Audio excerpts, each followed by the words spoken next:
मेरे प्यारे साथियों, वाहिगुरु जी का खालसा, वाहिगुरु जी की फतेह। शहीदी पखवाड़ा समाप्त हुआ। सारे ही शहीदों को हम पुनः नमस्कार करते हैं, वंदना करते हैं। और जो इससे पहले हमारी लड़ीवार विचार शब्द हज़ारे की चल रही थी, हम उस तरफ आते हैं। आज हम शब्द हज़ारे इस पावन वाणी में जो लड़ीवार हमारा शब्द आ रहा है, जो राग बिलावल में है, पहले पातशाह साहब श्री गुरु नानक देव जी महाराज का है, उसके ऊपर हम विचार आरंभ करेंगे। अब हम सीधे शब्द से जुड़ें। यह राग बिलावल का शब्द इस प्रकार से आरंभ हो रहा है साहिब श्री गुरु ग्रंथ साहब महाराज जी में। एक ओंकार सतनाम करता पुरख, निर्भव निर्वैर अकाल मूरत, अजूनी सैभंग गुर प्रसाद। यह मंगल के साथ इस शब्द की आरंभता है और इसके नीचे राग का नाम लिखा हुआ है, राग बिलावल, महल्ला पहला, चौपदे घर पहला।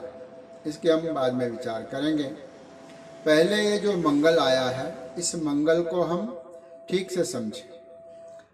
सबसे पहले फरमान है एक ओंकार। एक ओंकार का अर्थ है कि वह जो ओंकार रूप परमात्मा है वह एक ही है। एकेश्वरवाद का प्रचार गुरु नानक देव महाराज जी ने किया, जिसको हम अद्वैतवाद भी कह सकते हैं। अद्वैत का अर्थ है कि जिस विचारधारा में, जिस अध्यात्म के विचार में केवल परमात्मा है, दूसरा कोई नहीं है, जहाँ पर द्वैत नहीं है, केवल परमात्मा है। परमात्मा की बनाई हुई प्रत्येक वस्तु में भी वह आप बसा हुआ है, दूसरा कोई है ही नहीं। इस विचार को कहते हैं अद्वैत। इस अद्वैतवाद का ही प्रचार श्री गुरु नानक देव महाराज जी ने अपने वाणी में किया है। यह नहीं है कि इससे पहले अद्वैतवाद संसार में नहीं था। रामानुजाचार्य जी ने दक्षिण भारत में ईस्वी सन 1000 से लेकर आगे के कई वर्षों तक अद्वैतवाद का प्रचार किया। उसको वह विशिष्ट अद्वैतवाद कहते हैं। गुरु नानक देव जी महाराज ने एक ओंकार कह के एक ईश्वर की उपासना हमें सिखाई। एक का अर्थ है वह केवल एक ही है, उस जैसा दूसरा कोई नहीं है, उसके समकक्ष दूसरा कोई नहीं है। और ओंकार वह एक है और ओंकार स्वरूप है। ओंकार का अर्थ है कि जिसकी ओम की ध्वनि जो है लगातार निरंतर चल रही है। जो ओंकार के साथ एक पाया है वह एक का उपासक है, लक्षक है। और उसके साथ जो ओंकार को पाया है उसका अर्थ है कि इसकी जो निरंतरता है वह लगातार बनी हुई है। वह ऐसा नहीं है कि एक ही बार पैदा हो गया है, वह निरंतर फैल रहा है, वह निरंतर है, पहले भी था, आज भी है और आने वाले समय में भी वह रहेगा। फिर कहते हैं सतनाम। उस परमात्मा का नाम सत्य है।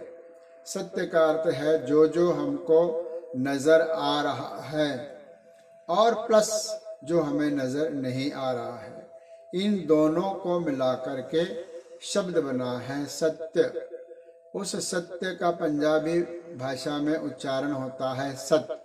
उस सत्य का नाम, सत्य का अर्थ है वह जो हर जगह व्यापक है।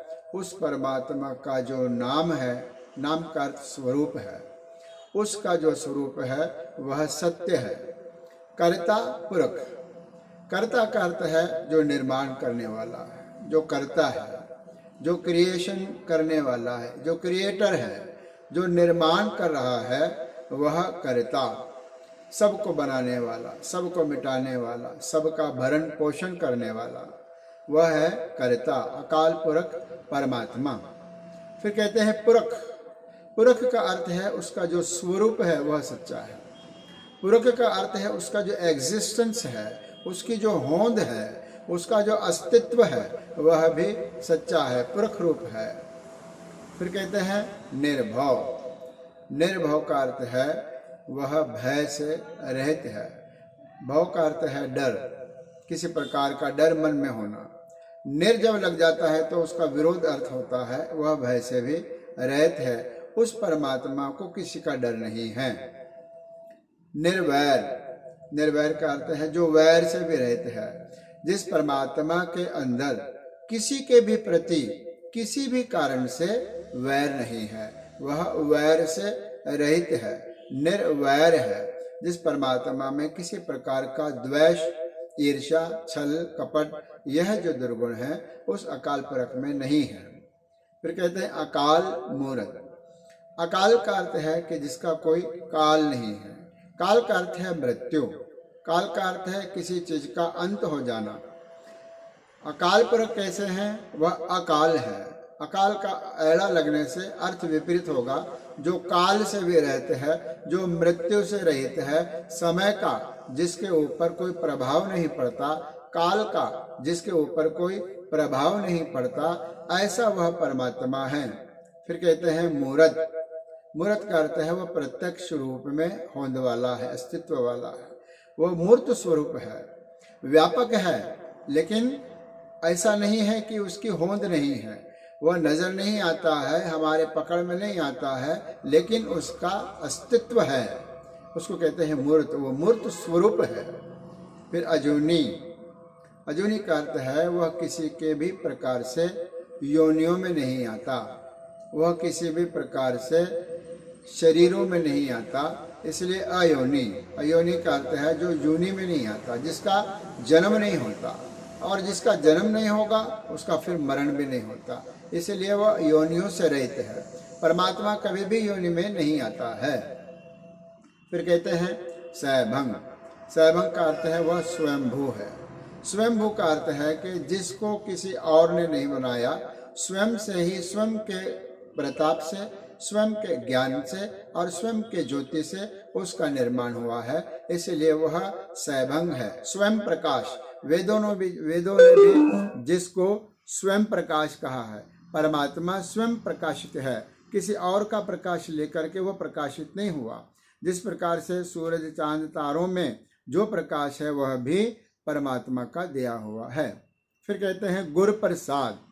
गुर प्रसाद का अर्थ है कि जितना ऊपर गुण आए हैं, ऐसे गुणों वाला जो परमात्मा है उसकी प्राप्ति कैसे होगी? तो कहते हैं गुरु प्रसाद, गुरु महाराज के प्रसाद, कृपा के द्वारा, गुरु के कृपा के द्वारा ऐसे महान महान परमात्मा की प्राप्ति होती है। यह मंगल है और यह मंगल का अर्थ है। आगे शब्द बिलावल में आरंभ होगा, जिसके विचार हम परसों करेंगे। आज इतना ही। धन्यवाद। गुरु रखा।